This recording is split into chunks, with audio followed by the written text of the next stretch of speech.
Hi, everybody. Thank you very much for joining us this afternoon, wherever you are. If you just want to say hello and introduce yourself in the chat down below, and then we can kick things off. As with all our UFI Connects, that's where if you want to ask any questions of our speakers today, please ask them in the chat. And then we'll have an informal Q&A session. We try to make these sessions as interactive as possible.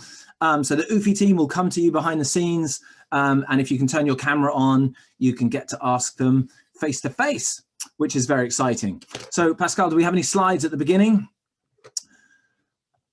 So today, I'm very excited to introduce to you our speakers. So firstly, in a different order to the card, we have Kathryn Frankson.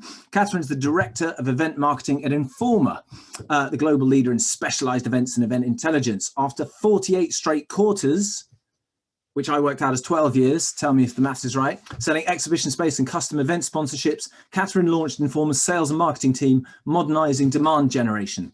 She now leads the experience and digital marketing efforts for Informa's content-led events in the architecture, event planning, and hospitality space. And she's quite active on social media. If you want to follow her on Twitter and LinkedIn, I'm sure she'll drop her handles in a bit later. We also have Mike Seaman. Mike is the COO and founder of Raccoon Events, a dynamic high-growth events business focused on health and the well-being markets. They organise large-scale B2C events in the UK and the USA, including the National Running Show, the National Snow Show, and the National Outdoor Expo. Mike's worked in events for over 18 years, and he's passionate about creating live event experiences that are community-led, cutting-edge, and fun. And before that, he worked for Clarion, Closer Still Media, Centaur, UBM, and Venture Marketing Group. And our final speaker today is Luke Bilton, who is the Chief Growth Officer at ExpoPlatform. Luke has, before that, he's 18 years experience in the world's leading events and media businesses, including UBM, Future, and most recently was at Informa as the Vice President for Digital. He has a track record of designing, launching, and growing commercially successful shows, digital products, virtual events, and online communities. So thank you for that. Again, just to let you know, Kathryn's put her handle down below. The topic today is early adopters. Now, of course, over the last year, depending on where in the world you are, we've been forced to take our events virtually. There's been no other option but to go online. And last year's pivot to virtual has become, kind of more realistic, I guess. Are we going to fall back? What is the future? Is it going to be a kind of 365 community, looking at different mediums? Is it the omni-channel approach? Are we going to have a subscription model? Where's the waiting going to be for the live event? There's so many unknowns, but right now, all we can say is we're still in this stage of discovery, and we're going through a rapid transformation that arguably our industry really needed. No one's in doubt about that our business model had not changed for a number of decades, and we really needed a kind of kick in the digital transformation space, and that's certainly been the case. So right now, while communities are focusing on meeting in other ways, it's been mentioned in the abstract of this. You look at Clubhouse, there are now various different audio-only formats. Of course, when you look at, people say that podcasting could be a potential option, and people say no, but it must be short format. But then Joe Rogan does 3-hour podcasts which are hitting it out the ballpark. So it certainly isn't one size fits all, but I think we should have an interesting discussion, nice and open and informal, and again, feel free to jump in using the chat down below. So without further ado, I think I'd like to start with you, Kathryn. So because we've got a broad on the panel, we've got the largest exhibition organizer. We've got a kind of small and up and coming, and I hope, Mike, you don't mind me saying that, growing organizer, and Luke, who's been with the organizers and now is one of the kind of the major platforms. So we've got a broad spectrum. So Kathryn, if you could just tell us a little bit about you and these 48 straight quarters, what you were doing for your exhibitors and shows. And from there, in the last 12 months, what have you been working on? Obviously, I mean, that's a huge question in itself, but how do you see, our interaction with our communities going forward? What's changed, and what hasn't? Yeah. Well, I have a lot of perspective on the industry. Coming from the 48 straight quarters I came from a sales background. So selling exhibition space, custom sponsorships, working with our enterprise clients. So seeing sort of the operational and sales end of it and realizing that marketing has that audience journey now. So that was my switch into marketing. And so now I lead our event marketing for our portfolio of events that have conference components, community components to them.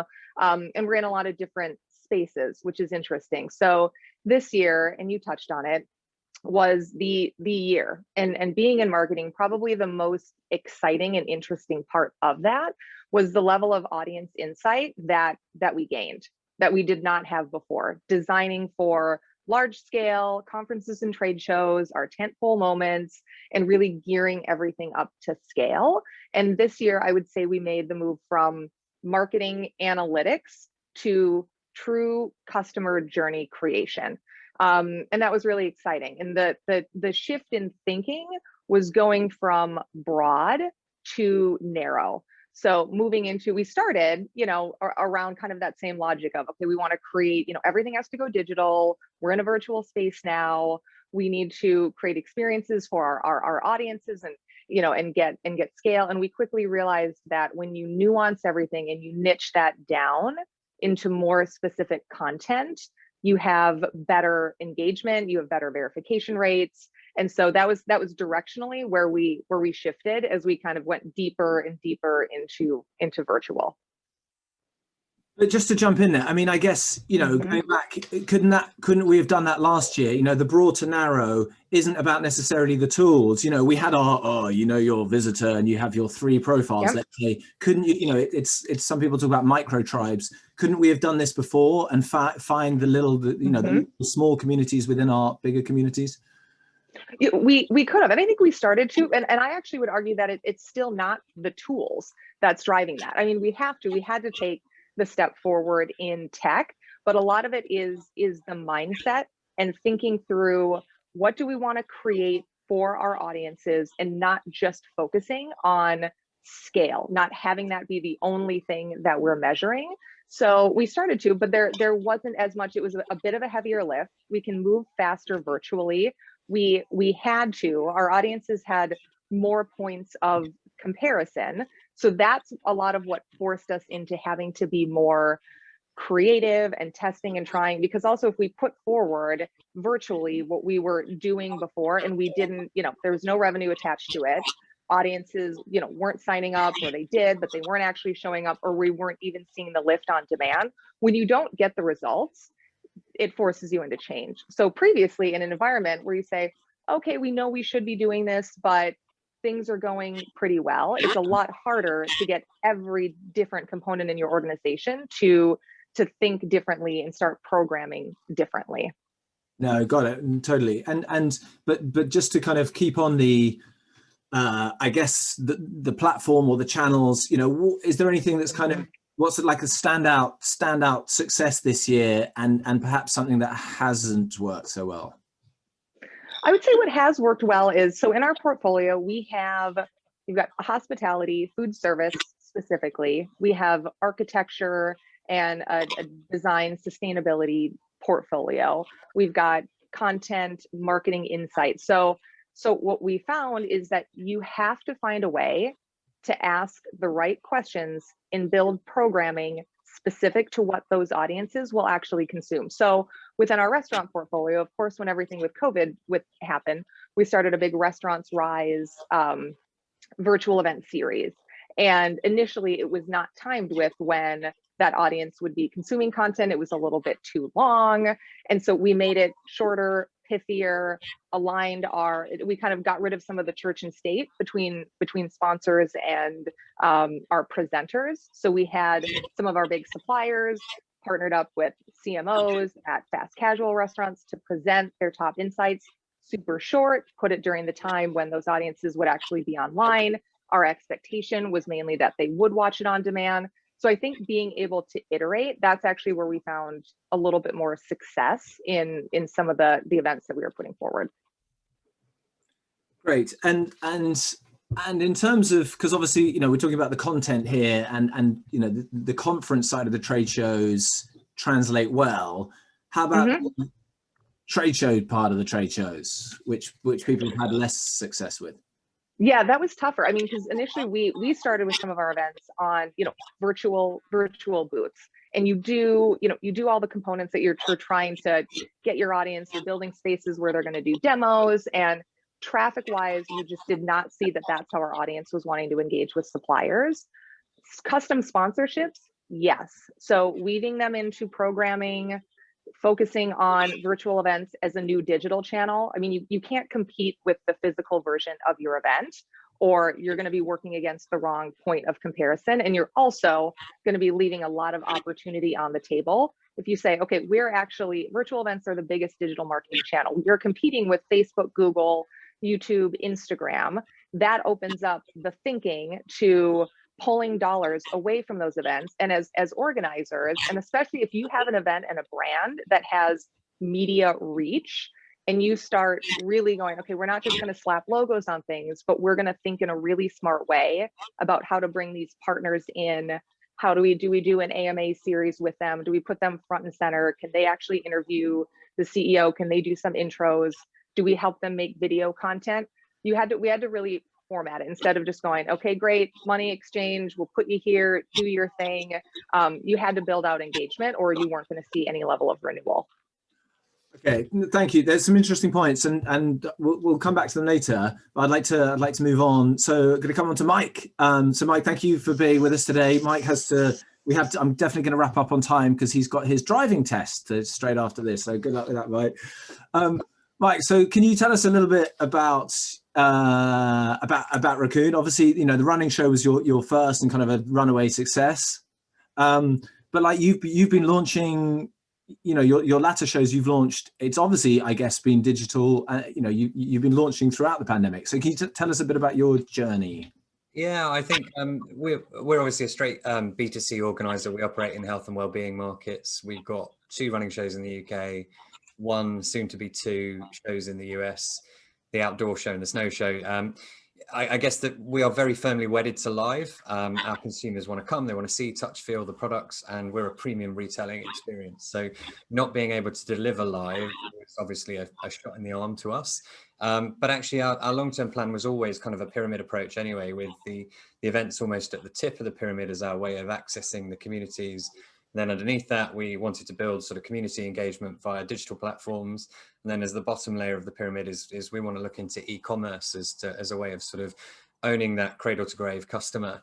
So for us, obviously with the live events on pause, we moved forward on some of our digital stuff. We obviously launched some live events during the pandemic because health and wellbeing activities have increased by 40% during lockdown because it's the only thing we can do.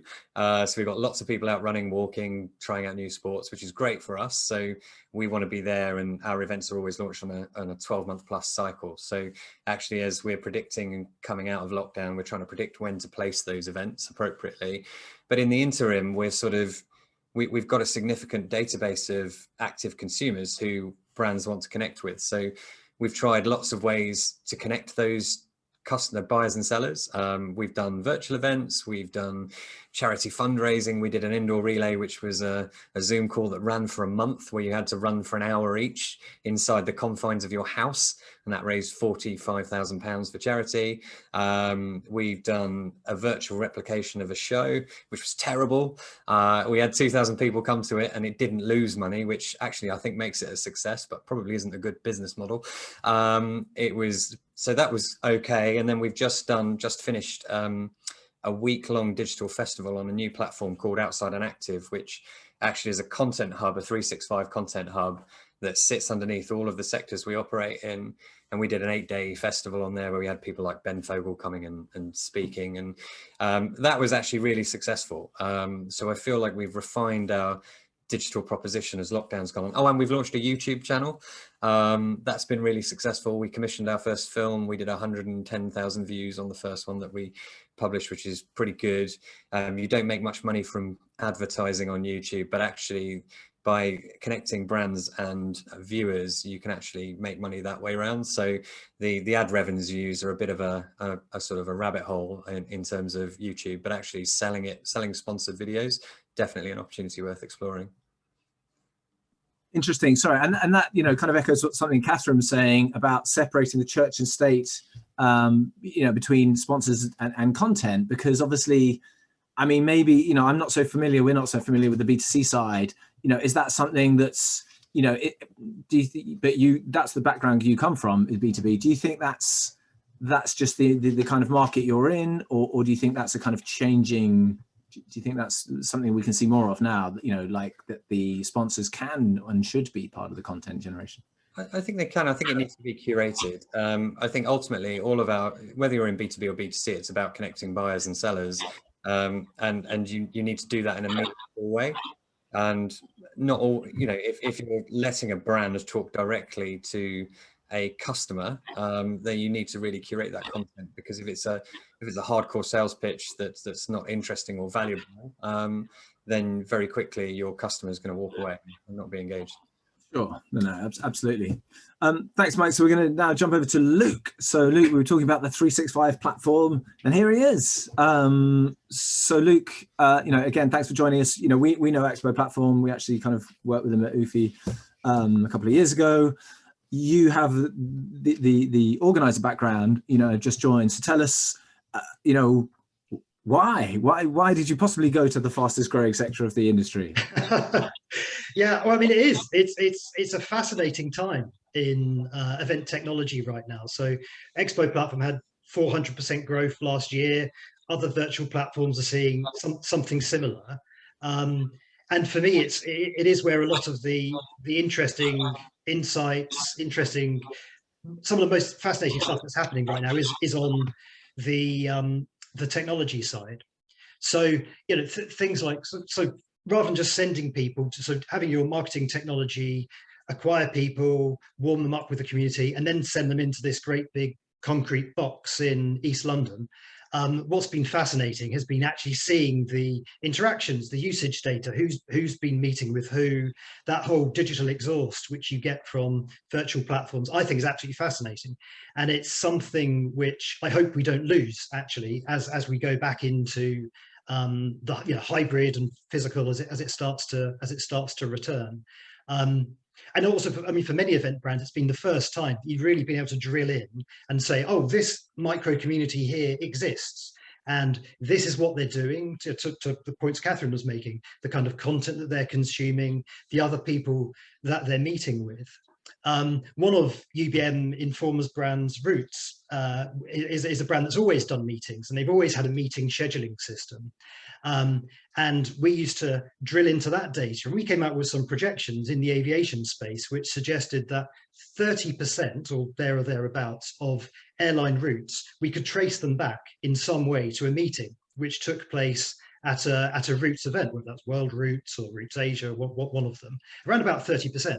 So if you're able to make that correlation between what's happened at your event, people who've met people at your event, and have that kind of industry impact, like 30% of the aviation industry is a lot smaller number this year than it was a couple of years ago, but it's still a massive number.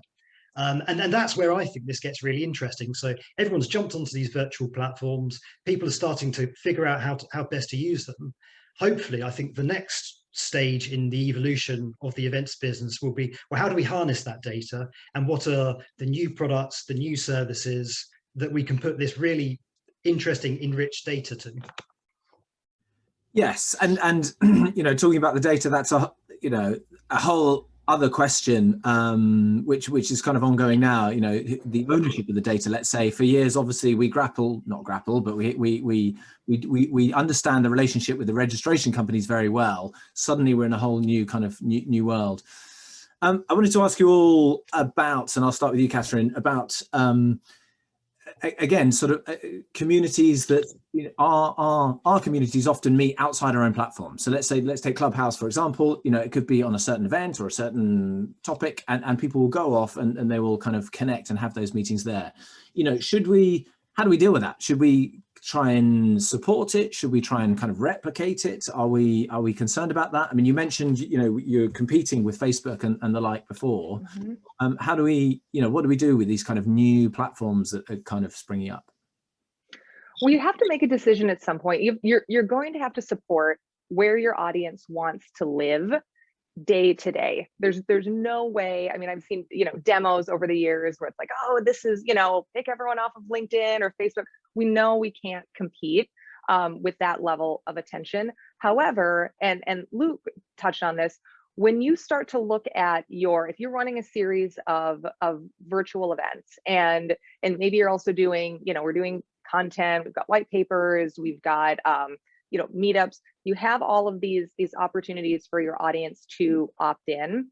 When you see what that really engaged segment is, and you start to look at what their interest is and say, oh wow, they're really making these choices, they're continuing to follow the journey, the content journey that we put them on, that does make the case for some people are saying, you know, subscription models, membership models, community models.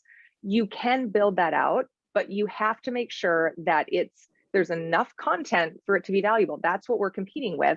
And also that value prop is there, and you can program enough to keep your audience engaged and delighted. So there's room in that space for you to program and say, okay, well, what we want ultimately is we don't want to just lose everyone. We're not in the world where we can say we're going to do a 2-3 day event or a 1 day event or whatever, really, you know, profitably. We know everything is different.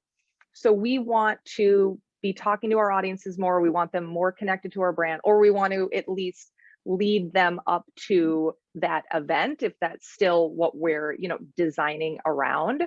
But you have to embrace both. I mean, that really is where you say, I have to have my arms around our data, our audience, who our real, you know, everyone says, you know, ICP, but who our customer profile is, what they're actually consuming, not what we, you know, decide to put forward.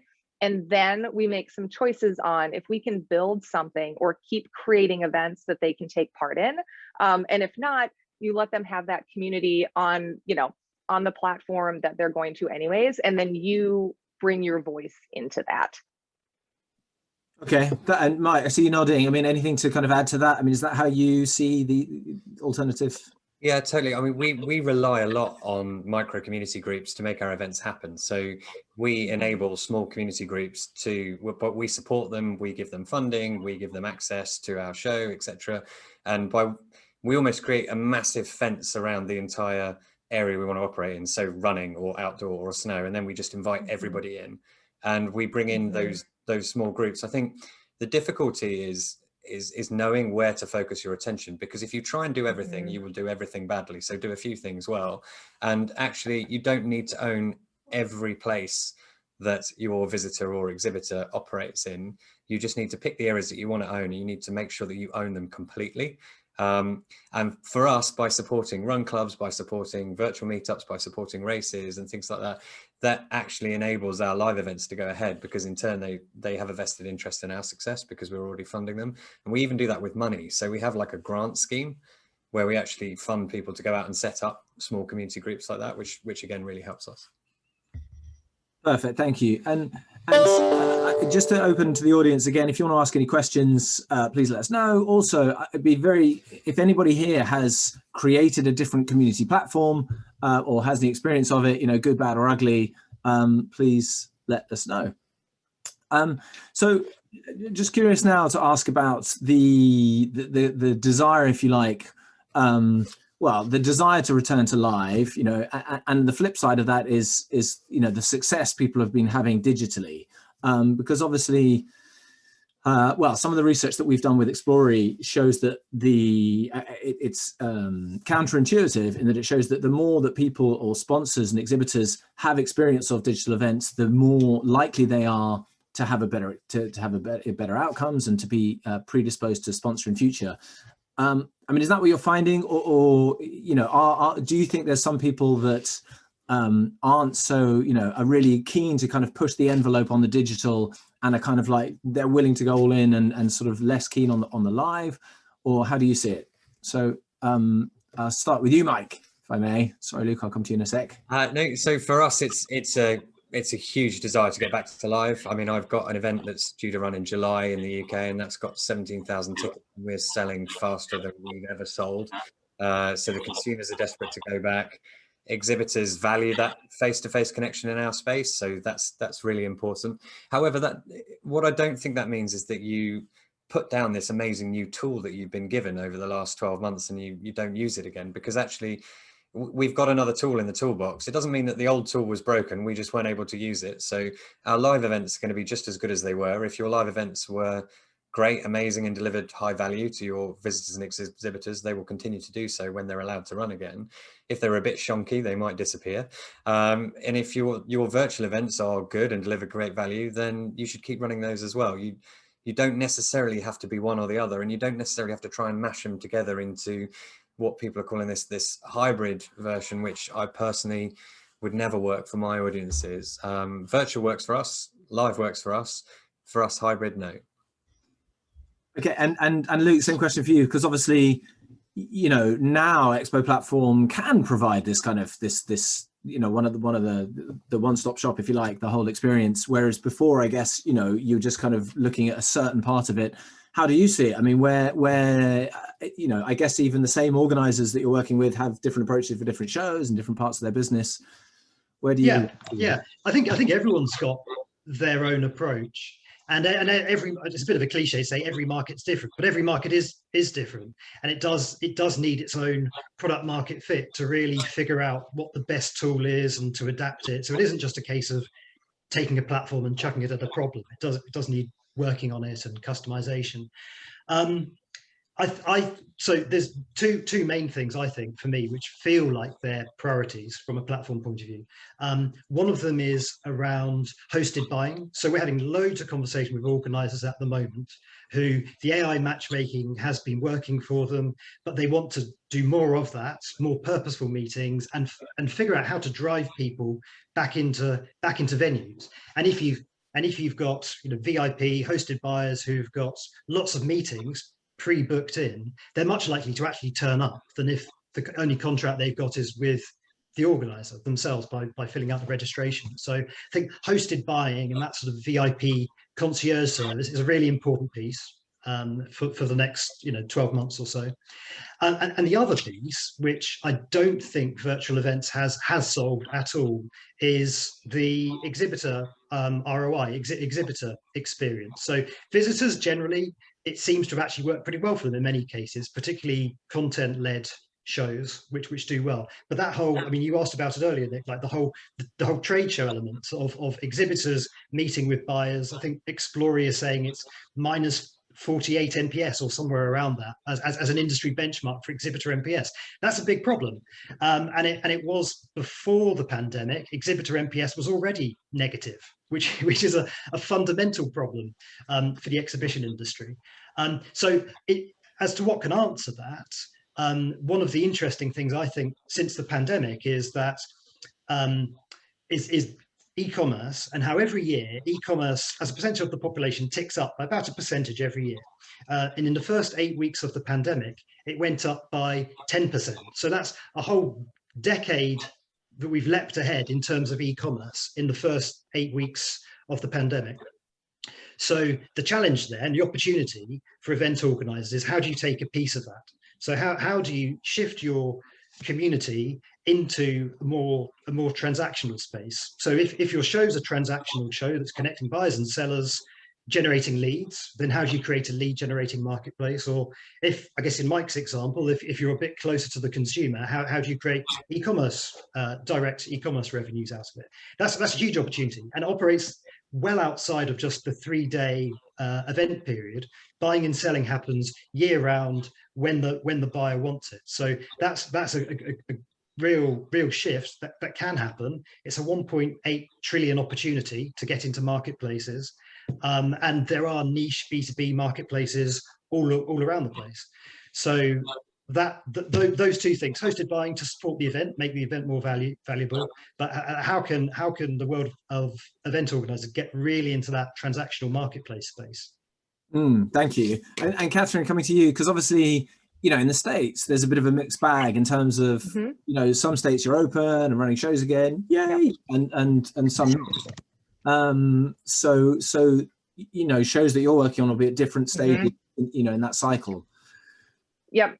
Well, that's exactly right. I mean, that's what makes this complex, is that you have, okay, what vertical am I in? So you have B2B versus B2C. Because when Mike's talking about, you know, consumer events, yeah, at a very different point than B2B that's supported through business travel. If you think of an exhibition hall, then it's also shipping. There's a lot of you know, different moving parts to consider.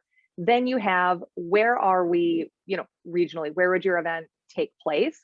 Of the events, both hybrid and physical, that have started to return and be tested in certain markets, you're then of course seeing a significant regional draw, as opposed to if your event was previously international or even domestic in the United States, because there's limitations, you know, in certain states, you know, things are really open and others were still really shut down.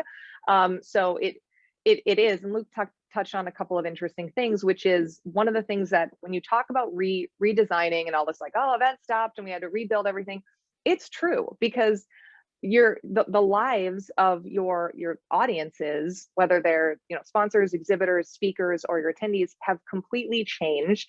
Their needs are new. They have completely new problems that have to be solved, and you won't have product market fit if you're just going like, oh, you know, we want to return to live and we want to, you know, we want to get back in market.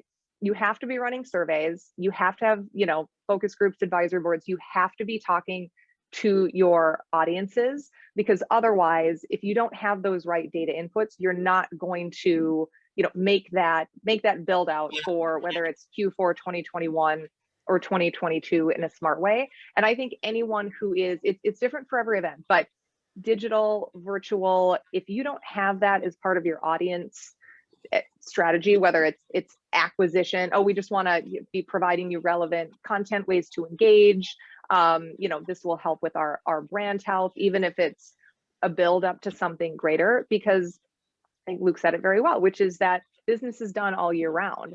So that in its simplest form, when everyone talking about subscription models and, you know, fully integrated events and all, you know, that can sound great, but that's just the reality. Is if you're creating events within to serve a specialized market, they're operating all year, and you want to be able to put forward resources and be helpful in this new environment. And digital is just always going to be a part of that footprint. And if you look at your data too, as show organizers, even if you have a really big conference and trade show, or just a really big trade show, that might be 4, 5, 6, 10% of your owned data, or certainly what, you know, a sliver of your overall, you know, TAM. And virtual really is allowing a more inclusive approach. And we're seeing, you know, higher returns of international audiences that we've never served before. Of course, you know, audience segments who were never going to, you know, be able to fund or travel, you know, to, you know, a conference and trade show that lands on these dates, one conflict, and it rules it out. So I think even when things we get to the point where we feel a little bit more concrete in, okay, here's where we're at with safety, things are open, we're really clear on regulatory, we feel like our audience will support it. I don't think anyone should lose the opportunity to connect in larger and more impactful ways. And that is what we gained this year. So that should always be a part of everyone's plan. Perfect. Thank you. So Tim Moore asked a question in the chat. He said, what metrics, optics drive the NPS figure? And was that for exhibitor or attendee? And Luke very kindly answered it. Thanks, Luke.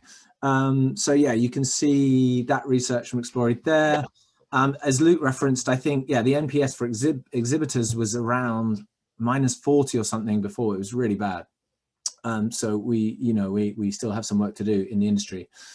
Can I ask a question now? I'd like to ask, Mike, I'll come to you, about, what are the challenges of starting a brand new community online as opposed to kind of transitioning, an existing face-to-face brand? What do we have to look out for here? Is anything changed, in the last year in that sense?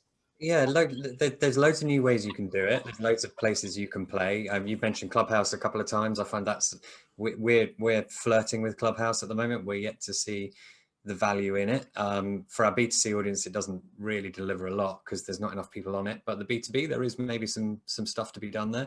I think that the channels that we use when we got started, we operate something that we call an inside-out marketing strategy. So we try and embed ourselves within the communities that we serve, and we use the platforms that they use, work alongside them, and then use that to build out to get towards our events, and then we graduate them onto our own platforms. And the event for us is our hook in before we then move on to the digital play. And I think that's, for me, has been a relatively easy way of doing it, because we're able to use all of these great tools that already exist, as Kathryn said earlier, like LinkedIn, Instagram, Twitter, TikTok. If you're in a consumer audience now, that's a thing. I still don't fully understand it, but we've got young, cool people who do. And I think there's all of these great places where you can play and you can access these communities and you can market very inexpensively in terms of actual paid for spend. However, the manpower required to do that properly and authentically is actually quite heavy. So you have to be prepared to invest time if you're going to utilize those channels. And really it goes back to the previous strategy, which is finding micro communities and bringing them together to form a macro community is the best way to get started, and then try and graduate them onto whatever platform you want them to use. Okay, Luke, do you have anything to add on that topic? No, I think inside out sounds like a good strategy. I mean, there are so many different social networks, social media that you could use that actually focusing on one or two is the big challenge. So to me, it's like a mix of staying curious about what can these channels do for you, and trying to approach it with a little bit of enthusiasm, versus more of like a healthy cynicism, which is, you know, from experience, the channels which when I've built communities, generally is organic search has actually been, certainly in B2B, has always tended to be around 80%, 70 to 80% of the traffic has come from getting the basics right around SEO. Like if you get your SEO strategy right, then that can be something which just brings in people every time they've got a question which you're relevant to. I've seen that work for 10, one article, which 10 years later you're still pulling people through the funnel. So SEO is massively important. Email marketing, we all know how critical email is to actually delivering an event audience. So kind of as Mike was saying, you can use all of these different channels, but I think the objective should always be, well, how then are you pulling them into your own community, within your own network, getting the data, and then marketing to it. So I think just going into it being quite clear-eyed about why are we doing this, what are the KPIs we're going to judge this by, and making sure that we as quickly as possible we convert that into data that we can use. Great, thank you. I've got a couple of questions more, but we've got a question from Steph Lesnick, who's in Las Vegas. Hi, Steph. How are you? Hi, I'm good. It's early. It's definitely early. It's not yet. It's 7:39 in the morning. So That's it's late a little for you. early. That's late for you. Yeah, I gave up sleep for COVID. It seems to me that with influencers being even more important these days, what are you all doing to bring them into the fold? Because there are bloggers, for example, who have more followers than you have people at your shows. You know, there are people on video bloggers doing the same thing. I mean, these are facts. So what is it that you guys are doing in terms of trying to bring those people into the fold and utilize them and work with them?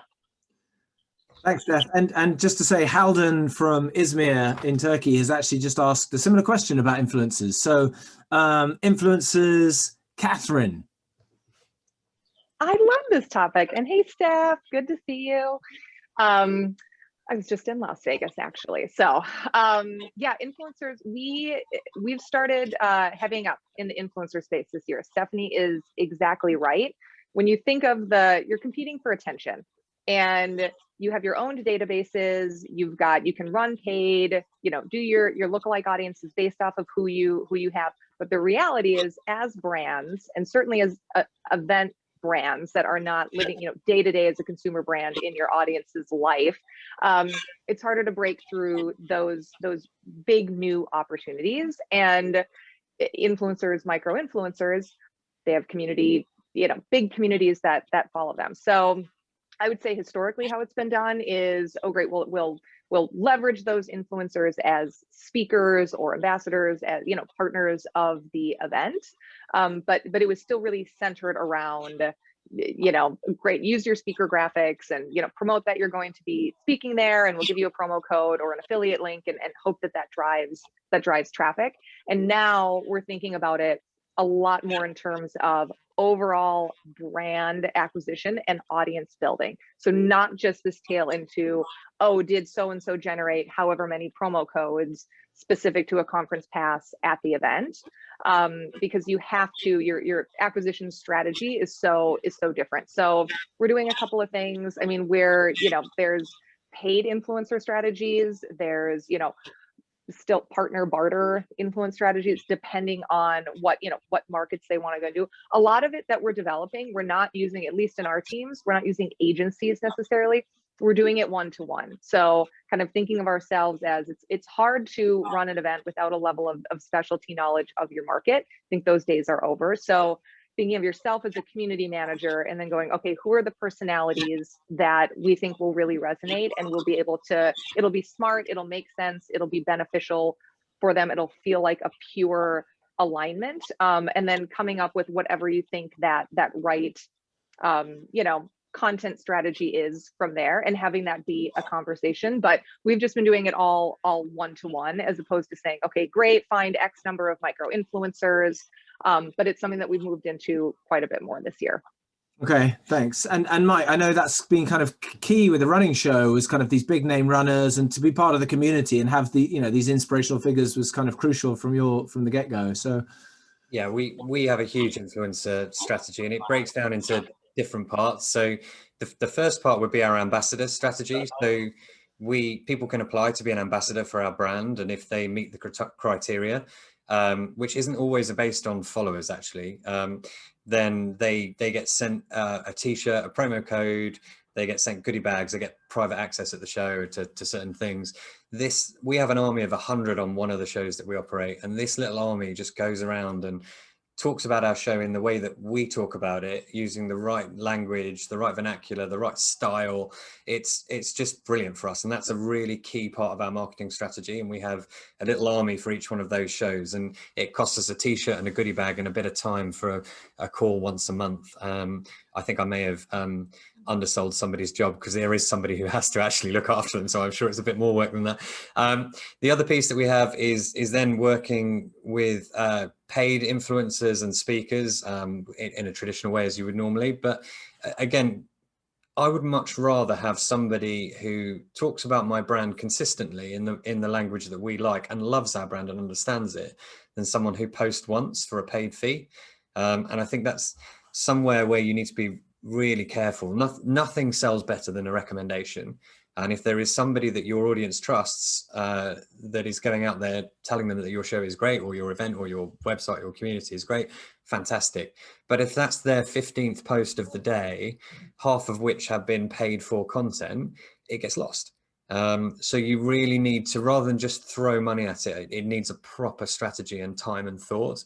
And they need to be interviewed by you to make sure that they understand your brand values and will represent your brand appropriately. And if you don't have an influencer strategy at the moment, then you're behind the curve, because this is such an easy way to market, but it does take a bit of time rather than cash. Gotcha, thank you. And Luke, now you're like the Wizard of Oz, you're kind of behind the curtain, you see everybody's data. Is there any who does it best, or what's it, how do you see it from your point of view? Couldn't possibly reveal that. No, okay, let me rephrase. Sorry, okay, let me rephrase.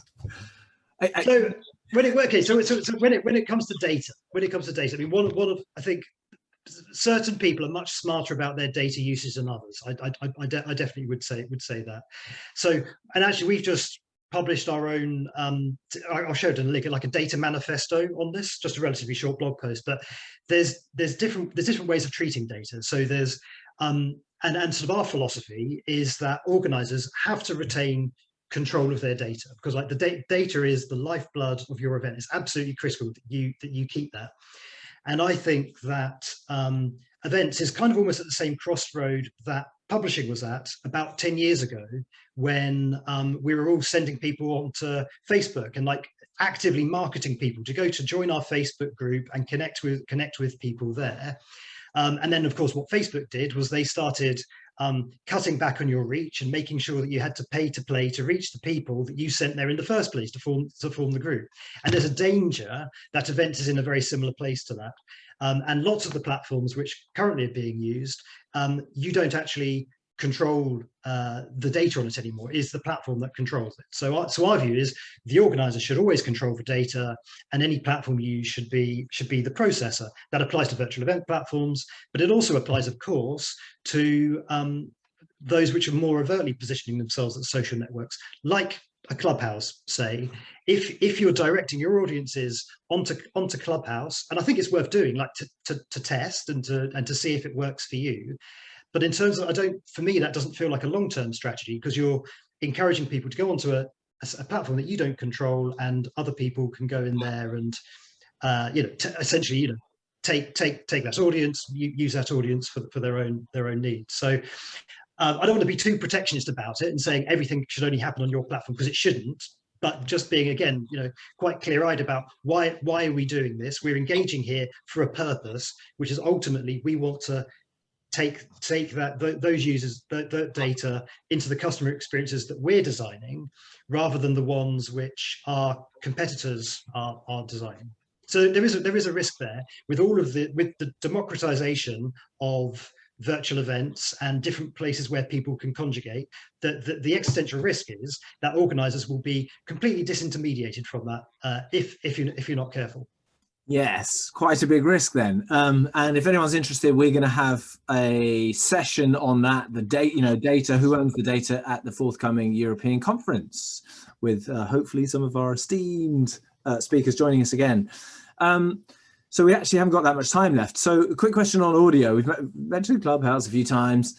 I'm not on Clubhouse because I'm an Android guy, but audio in general, I do like podcasts. I consume quite a lot of podcasts. I'm a big fan, but I can't quite see, how, where do you stand on audio in general? Can it actually add value to our events right now? Are you having any success from that? Can you monetize it? Kathryn? I'm very bullish on audio. I think audio is fantastic. Clubhouse specifically, we haven't, it's not aligned with a lot of our audience segments. So, I mean, we've done rooms, we've partnered with speakers on there for, little, pop-up chats, just as a way to kind of ride the fad. I mean, that's marketing is all about testing. But audio in general, we have, for several of our brands, we've got podcasts, we've launched them. This year, we're getting really good engagement. And for our virtual events, that was one of the biggest points of feedback too, is you have a lot of your audience, fatigue is, Zoom fatigue is real, and they're wanting to listen and follow along, because it does allow the opportunity to multitask, and they want to get all of those insights. So I think it's a direction that we're going to continue to head and plan for. And that's just the same, the same content. But I mean, again, just go back to Joe Rogan, my favorite, but it is just, you can either watch it on YouTube and you're just watching him, or you just listen to it's the same content, just in audio. Yep. And Mike's nodding along. So Mike, audio for you, any plans? Yeah, I very similar to Kathryn. I think the market for me is in podcasts, not Clubhouse. Going to Luke's earlier point, Clubhouse, you really are giving away a lot to get very little as a community owner. So, we do a weekly run club on there with, and we bring in some of our celebrity speakers, and we're kind of thinking we're going to knock it on the head, because we're giving away loads of content and we're building a following on a platform from our existing following, kind of exactly as Luke said. And I really don't see how I'm going to monetize it. I see how influencers are going to be able to monetize Clubhouse, but I don't necessarily see yet how brands can. That said, as Kathryn said, it's all about testing. So we've got a stake in the ground.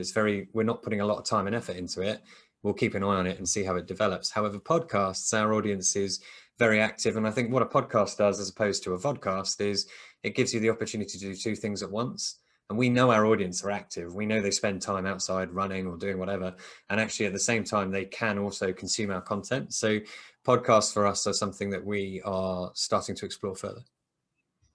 And thanks, Mike. And Luke, it's obviously in the roadmap, Q3, Q4, when some audio, when are your clients going to see some audio features pop up? Or never?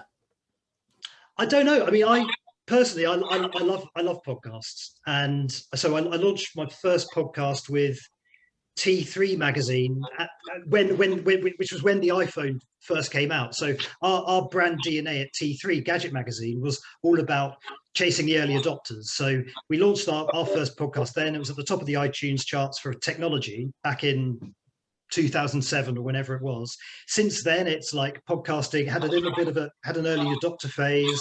Serial helped push it a bit more mainstream. Now it's definitely mainstream podcasting. At Informa last year, I launched a network of, I think it was about a dozen podcasts in the end for like different B2B brands. In part because they work so well with the live event format, because all of this conversation we've had now, if you wanted to, you could very easily just repurpose that, top and tail it with a presenter and push it out as a podcast. And any event organizer can do that. If you're running events, then all of the audio that you record from the switchboard, you can very easily turn into podcasts. So in terms of effort versus reward, I think podcasting works really well to repurpose some of the content that you've got, but it does need consistency. Like podcast audiences do take a long time to build, so you do have to have that regularity and commit to it for the long term, of whether that's weekly or fortnightly or whatever your frequency is. And the other downside is that it's difficult to measure them, of course, podcasts. So you kind of have to almost have a passion for it, I think, and just keep on going with it. And over time, your usage base will build. Okay, interesting. I mean, again, as a big fan of podcasts, I can, the highly produced kind of content, narrative-driven stuff on anything. I listen to that all day. A panel session at a conference, I don't know. I mean, even if it was, listening to the audience, I'm not sure. Okay, so just time left for maybe one more question. I'm going to hand over to I am going to hand over to Caitlin. Caitlin, come on. What was your question? A little behind the scenes, a little breaking the fourth wall here, or the third wall, whatever it is. I would like you to know, I said to Nick before the session started, we're sticking on time. There's none of this nonsense. Sticking on time. I'm English. We're sticking on time. Well, the question I wanted to ask, but we don't have time for, but maybe it's a last thought from all the speakers. We see a lot of YouTube presenters and things like that now doing kind of extended content on different channels. Now, of course, this is something we've been doing from a marketing point of view forever, right? So my email is not going to be the same as my Facebook. It's not going to be the same as my Instagram, although it probably will all tie into the same call to action, something like that. But when we're talking about this more from a platform perspective and channels, and we're seeing now, okay, maybe I've got, so UFI connects, right? This is happening on a Zoom, but maybe there is an Instagram live that talks about how we put this session together or something like that. So it's similar, but different content and so forth and so on, right? How are you seeing that? Do you have any plans to do that as we kind of come back into these more hybrid models? Of course, we talk about things like marketplaces, of course, are going to be online, whereas you've got the face-to-face for the networking stuff. But will that be something we look to expand that mix and the purpose of channels more? Kathryn, what do you think? Love this question. Yeah, so we're starting to do that. We call it pillar content, where we take one piece of content, if it's a video asset, or if you say, here's what we developed in this virtual event, and then how do we chop it up appropriately for our channels? So do we, grab a snippet and do an edit with captions for social? That can actually look a little different depending on the channel. We can do a longer version on Reels. We want to do something a little bit shorter directly on, on stories. Do we take a pull quote out of that, make a graphic out of it, and post it? So I agree, and I think the why we'll see more of it is because we all need more content than ever, right? I mean, Mike talking about, a marathon event, and it's like podcast, and we have to, be a part of these community groups, and we need to, inside out, get get content and pull people in.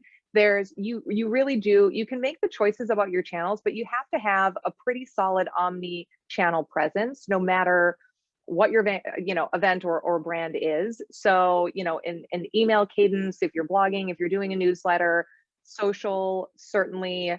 So you're going to see more of that. We do, okay, here's the pillar content. We've got a couple of specialists where it's like, great, you're doing the words, you're doing the video. And it makes it a lot easier to then have content going out continuously on all your channels that's relevant, because otherwise you're going, okay, what can we create that's evergreen? And we hire a writer. And so it's actually faster to do it this way. Brilliant. Thanks. Mike, do you want to anything to just quickly, because I know you haven't got much time. For us, it's specific content for specific channels, and I think we have been guilty in the past of trying to rehash the same content in different places and tart it up a bit so it looks different, and that has had really poor and low engagement. Actually, what really works well for us is thinking about the channel, thinking about the way people consume on that particular channel. So for example, on Instagram Live, we'll do it this way. On YouTube, we'll do it this way. Twitter is kind of irrelevant to us these days. But so we narrow down the number of channels we use and then have a direct specific strategy for each channel. Nice. And Luke, from your previous days as an organizer, is that how? Yeah, I mean, I could give an answer, but I think the previous two have given it pretty well. I don't have anything extra to add. Perfect. Okay. Well, I think that leaves it to me to kind of bring things to a close. I'd like to ask my presenters if they can give a couple of recommendations for podcasts in a sec, but you can think about it. But just like to thank once again all my speakers, Luke Bilton, Mike Seaman, and Kathryn Frankson. Pascal, do you have a slide for me to talk about? Yes, so if you have any further questions, we'll put this up live on the ufi.org/UFIConnects tomorrow. It's on our YouTube channel, because we put things out on different content too, different channels. But you can certainly engage. If you have any kind of lingering questions for our speakers, let us know and we can forward it on. The next week's session is on sustainable exhibitions, because I think it's Earth Day next week. And we'll have Nailan Emery from IMEX Group, Sunil Govin from BIEC in Bangalore, and Lucille Ryan from Informa again. So please join us for that. That's next Thursday. Finally, I just want to say thank you to our UFI Diamond sponsors, which is the Thailand Convention Exhibition Bureau TSEB, the Qatar National Tourism Council, Shenzhen World, and Freeman. And just, with this final word, what's, Luke, your recommendation for a podcast?